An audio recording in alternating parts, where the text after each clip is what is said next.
Hi friends, जैसे कि आप जानते हैं हमने एनालिसिस किया था 2-3 दिन पहले कि निफ़्टी कैसे परफॉर्म करेगा और निफ़्टी क्या लग रहा है मेरे को निफ़्टी के अंदर।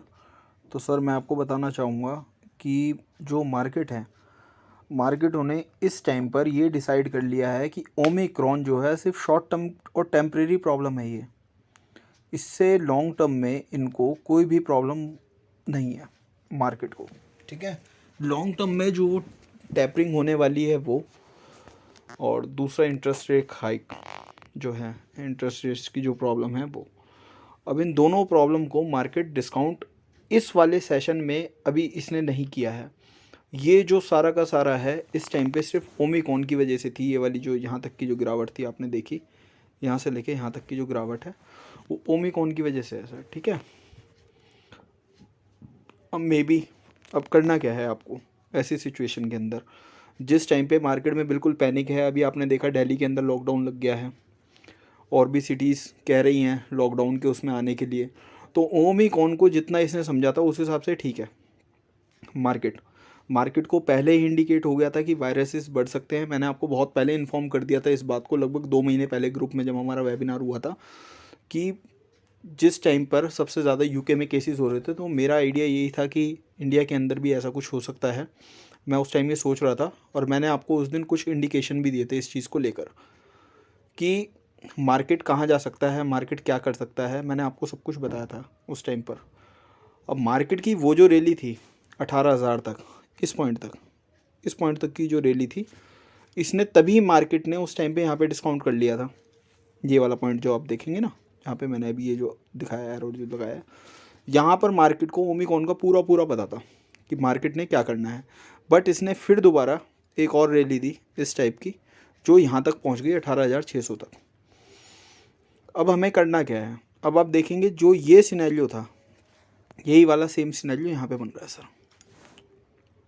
पहले ये ऊपर लेके गया, यहाँ पे काफ़ी माल लोगों ने बेचा, उसके बाद ऊपर लेके गया, अगेन वही चीज़ें यहाँ पे हो रही हैं। ठीक है, अब ऐसे सिनेरियो में हमें क्या करना है, हमें फ़िलहाल यहाँ पर पूरा टाइम देना है इस पॉइंट से नीचे जाने का मार्केट को। अभी मार्केट यहाँ पर है, अभी आप देखते हैं कुछ दिन के अंदर may be 1 day 2 day 3 day 4 day तक भी ऊपर रह सकता है, जो कि मैंने आपको बोला था इस बार एक्सपायरी जो है बुलिश हो सकती है।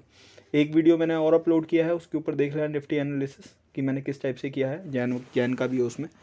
मुझे जहाँ तक अभी ये लग रहा है कि ये लॉकडाउन की जो न्यूज़ेस आती रहेंगी, लोग ये बोलेंगे कि इसको मार्केट से कोई फ़र्क नहीं पड़ रहा है, कुछ भी इसको प्रॉब्लम नहीं है, कि इस लेवल के ऊपर जाने की कोशिश करेगा यहाँ तक, इस एक्सपायरी तक, मे बी इसको काट भी दे इन 2 दिन के अंदर।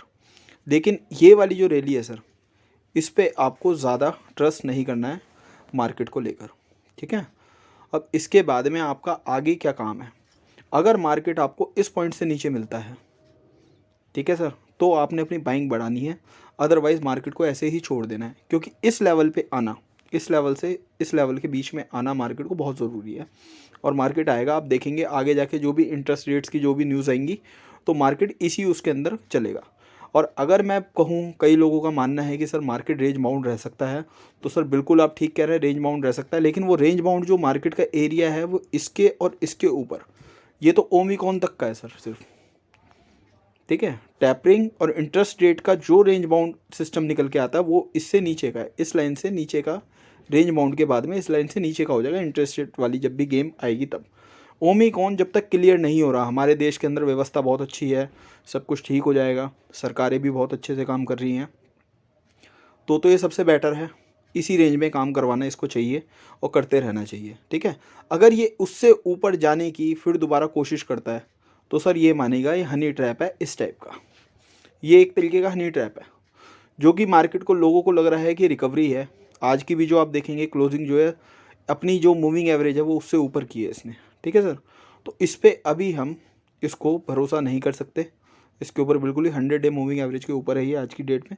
शॉर्ट टर्म बेरिश ये हो गया था, उसके बाद में अपनी रिकवरी करने की कोशिश कर रहा है, लेकिन फिर भी सर ये बेरिश है और बेरिश है। अब हमने इसके बाद जो नेक्स्ट जो आने वाला जो है अपना जो ईयर्स है 2022, जो कि अप्रैल से स्टार्ट होगा, तो मेरे कुछ सेक्टर मैंने एनालिसिस कर रखे हैं जो मुझे लगता है कि उस सेक्टर के अंदर बहुत ज़्यादा ग्रोथ्स होंगी। और उस सेक्टर के अंदर बहुत ज़्यादा पोटेंशियल है इस टाइम पर, और बहुत अंडर वैल्यूड उसके स्टॉक्स हैं जिस पे बहुत कम लोगों की नज़र है।